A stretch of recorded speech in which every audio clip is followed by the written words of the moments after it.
उससे पहले जापान गए और जापान ने तो इंडिया के ऊपर पैसों की बारिश कर दी, डॉलर्स की बारिश कर दी है जापान ने भारत के ऊपर। इंडिया, क्योंकि आज के समय जापान और यूएस के बीच में जो 550 बिलियन डॉलर की इन्वेस्टमेंट का वादा हुआ था, वो वादा अटका हुआ है। जापान बिल्कुल खुश नहीं है इतना बड़ा अमाउंट यूएस में इन्वेस्ट करने में। बट जहां तक बात आती है इंडिया की, इंडिया में आराम से वी नो फॉर श्योर कि इनके साथ ऑलरेडी आपके चैनल्स ऑफ एंगेजमेंट हैं, ट्रेड के भी, स्पेशली यूरोपियन यूनियन के साथ, और सिक्योरिटी रिलेटेड भी, स्पेशली जापान एंड ऑस्ट्रेलिया के। देखिए, मैं आपको बताना चाहता हूं, stabilization without growth, it is this is death for a developing country. इसके माने कि पॉवर्टी बढ़ रही है और बड़ी है, और उधर हम सुन रहे हैं कि 400 मिलियन पीपल पॉवर्टी से हिंदुस्तान में उनको निकाला गया है। जी जी। और इंडिया जो है हमारी निस्बत उसके अंदर और टेक्नोलॉजी ज़मीन ऑल, उसके अंदर इलेक्ट्रिसिटी आपके पास, उसकी एडवांसमेंट है, उसके पास वाटर एडवांसमेंट और बहुत से बेनिफिट्स हैं, जिसकी बेस पे इंडिया उनको अपना अट्रैक्ट करता है अपने फ़ायदे के लिए, अपने पॉजिटिव पॉइंट्स के लिए, और उनको भी उनके पॉजिटिव पॉइंट्स दिखाता है। ये investment particularly artificial intelligence, semiconductor chip manufacturing में होने वाली है। और जो रीसेंट डेवलपमेंट है, जब जापान ने अनाउंस करी इतनी बड़ी इन्वेस्टमेंट, आप देखोगे दुनिया भर के न्यूज आउटलेट्स ने इसको कवर किया है, चाहे गल्फ न्यूज हो, यूएस मीडिया, या फिर जहां भारत के अंदर पैसा रोड़ रोड़ के आ रहा है, पैसे के दरिया बहते चले आ रहे हैं, डॉलर्स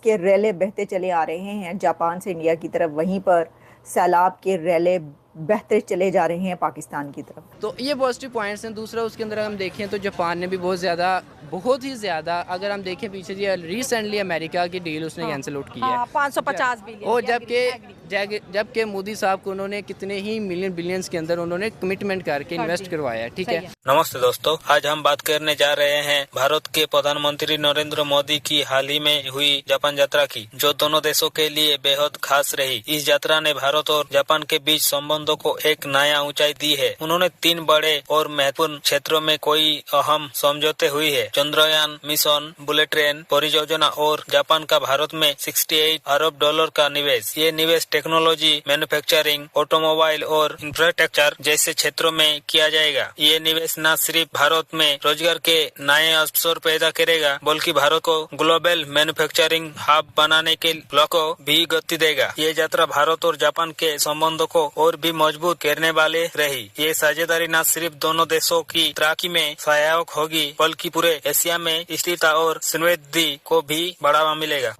उससे पहले जापान गए और जापान ने तो इंडिया के ऊपर पैसों की बारिश कर दी, डॉलर्स की बारिश कर दी है जापान ने भारत के ऊपर। यकीन करें, मोदी हुकूमत के ऊपर, यानी जो जो उसने इन्वेस्टमेंट कर छोड़ी है जापान ने, तो ये वो करके दिखा दिया उन्होंने। अच्छा, अब मैं आपको बताती हूँ क्या है इसके अंदर। ये है जी, 68 बिलियन डॉलर्स की इन्वेस्टमेंट प्लेज की है जापान ने भारत के लिए। 68 billion dollars in India during the visit by Prime Minister Narendra Modi to Tokyo as the two countries agreed to deepen security ties. ये जो है, ये सिर्फ सिक्योरिटी टाइज के लिए नहीं है, इसके लंबे चौड़े हमारे सामने डिटेल्स आ रही हैं। जो जो एग्रीमेंट्स हुए हैं, डजन्स, हंड्रेड्स ऑफ एग्रीमेंट्स दोनों कंट्रीज के बीच हुए हैं, जापान एंड इंडिया के बीच। आपको पता है जापान कितना स्ट्रॉन्ग कंट्री है, इकोनॉमिकली जापान कितना स्ट्रॉन्ग कंट्री है, आपको अंदाजा है? इंडिया भी इकोनॉमिकली बहुत स्ट्रॉन्ग कंट्री है, लेकिन चाइना जाने से पहले मोदी ने शी को ये कहा, लो जी ए देखो मैं की करके आया, और ढेर लगा दिए उन्होंने वहां पे इन्वेस्टमेंट के $68 बिलियन। इस तरीके से जापान, जो इससे पहले ड्यूरिंग 2010 हर साल के आप कह लीजिए रफली निवेश करता रहा भारत में 2.6 से लेकर $2.8 बिलियन के आसपास, किस तरीके से जापान अपनी इन्वेस्टमेंट अब ट्रिपल कर रहा है। अब हर साल आप अगर देखो तो जापान आराम से 6.7 से लेकर $6.8 बिलियन भारत में निवेश करेगा आने वाले 10 सालों के लिए। और ये investment particularly artificial intelligence, semiconductor chip manufacturing में होने वाली है। जापान के सीएम जो उनके साथ बहुत अच्छे हैं, तो इस बेस पे उनको वो ज़्यादा बेनिफिशियल मिल रहे हैं, बेनिफिट्स भी बहुत मिले हैं, उनकी अच्छी बॉन्डिंग।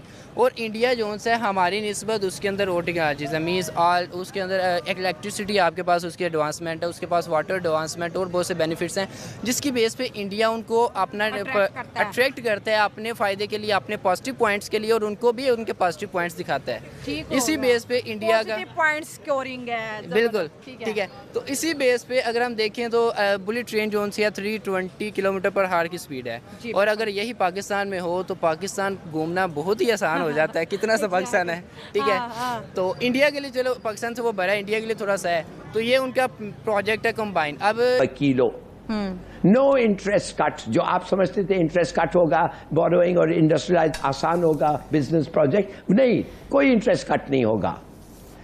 3 साल से आपका जो रेट ऑफ ग्रोथ 2.52 2.68, देखिए मैं आपको बताना चाहता हूं, stabilization without growth it is the, ये तो this is death for a developing country. इसके माने कि पॉवर्टी बढ़ रही है और बढ़ी है, और उधर हम सुन रहे हैं कि 400 मिलियन पीपल पॉवर्टी से हिंदुस्तान में उनको निकाला गया है। जी जी। और जापान की इन्वेस्टमेंट हो रही है भारत के अंदर जो उन्होंने प्लेज किया है, और 50,000 इंडियंस को जॉब्स दी जाएंगी जापान के अंदर। भारतीय जो हैं वो तैयार हो चुके हैं, उन्होंने अपना बोरिया बिस्तर संभाल लिया है, जो स्किल्ड वहाँ पे पीपल हैं, क्योंकि अब वो अप्लाई करेंगे और जापान वाले उनको बुला रहे हैं। 50,000 के करीब जो इंडियंस हैं उनको वहाँ पर स्किल्ड जो हैं इंडियंस, उनको जॉब्स दी जाएंगी, जापान के अंदर जाएंगे, वो जाके काम करेंगे। और जापान एक बहुत ही बेहतरीन और खूबसूरत कंट्री है, और वहाँ पे रूल्स एंड रेगुलेशंस बहुत ज़्यादा हैं, एक जिसे कहते हैं क्लोज सोसाइटी कहते हैं, लेकिन कमाल की उन्होंने अपनी इकोनॉमी और सोसाइटी बना के दिखा दी।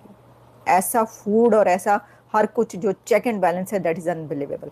तो ये है, ये तो हो गया एक तरफ। अच्छा, इसके साथ चलें, थोड़ी सी और खबर हम ये भी शामिल करें, जहाँ भारत के अंदर पैसा रुड़ के आ रहा है, पैसे के दरिया बहते चले आ रहे हैं, डॉलर्स के रेले बहते चले आ रहे हैं जापान से इंडिया की तरफ, वहीं पर सैलाब के रेले बहते चले जा रहे हैं पाकिस्तान। जो टेक्नोलॉजी की अगर हम बात करें पाकिस्तान की निस्बत इंडिया के अंदर, तो इंडिया के अंदर टेक्नोलॉजी भी हमसे बहुत आगे फास्ट है। हमें तो वो थोड़े से मसाइल आ जाते हैं, जैसे अभी फ्लड का हमारा करंट इशू चल रहा है, ठीक है। मतलब जो हमने पूरे साल बनाया था पानी, वो भी बहा के ले गया है। सही है। और वो सारा इंडिया जो है उसका नेगेटिव पॉइंट हमें फेंक देता है, सारा पानी छोड़ के हमारी मेहनत पे डाल के। वो खुद को भाई क्यों डबोएगा इंडिया, खुद को क्यों डबोएगा? उसके पास अगर बचने के चांसेस है तो वो बचा लेता है, और अपने बचाने को भी इस तरह सिक्योर करता है कि अगले को करवा के हमें डबो देता है। सही। तो ये पॉजिटिव पॉइंट्स हैं। दूसरा उसके अंदर हम देखें तो जापान ने भी बहुत ही ज़्यादा अगर हम देखें पीछे जी, रिसेंटली अमेरिका की डील उसने कैंसिल आउट की है, 550 बिलियन। और जबकि मोदी साहब को उन्होंने कितने ही बिलियंस के अंदर उन्होंने कमिटमेंट करके इन्वेस्ट करवाया, ठीक है। इंडोनेशिया, इवन मिडल ईस्ट में UAE, यूरोपियन कंट्रीज़, इन सब के साथ फिर आप अपने ताल्लुकात इस्टेब्लिश करें। And we know for sure कि इनके साथ ऑलरेडी आपके चैनल्स ऑफ इंगेजमेंट हैं, ट्रेड के भी स्पेशली यूरोपियन यूनियन के साथ, और सिक्योरिटी रिलेटेड भी स्पेशली जापान एंड ऑस्ट्रेलिया के साथ। जापानीज लोगों की बात करें तो जापान के बारे में मशहूर है, ये बड़े पैट्रियोटिक हैं। इंडियंस के भी हम अक्सर बात करते हैं, ये भी बड़े नेशनलिस्ट हैं। तो दोनों नेशनलिस्ट जो हैं अच्छे दोस्त भी हैं, और एक दूसरे को लॉन्ग टर्म के लिए फ़ायदा पहुँचा, और यही दोस्ती हमें भी चाहिए कि जो हमें लॉन्ग टर्म, सिर्फ चाइना के ऊपर रिलाई करना तो अक्लमंदी नहीं है ना। दुनिया में और भी जैसे आपने बोला जापान टेक्नोलॉजी में आ गया,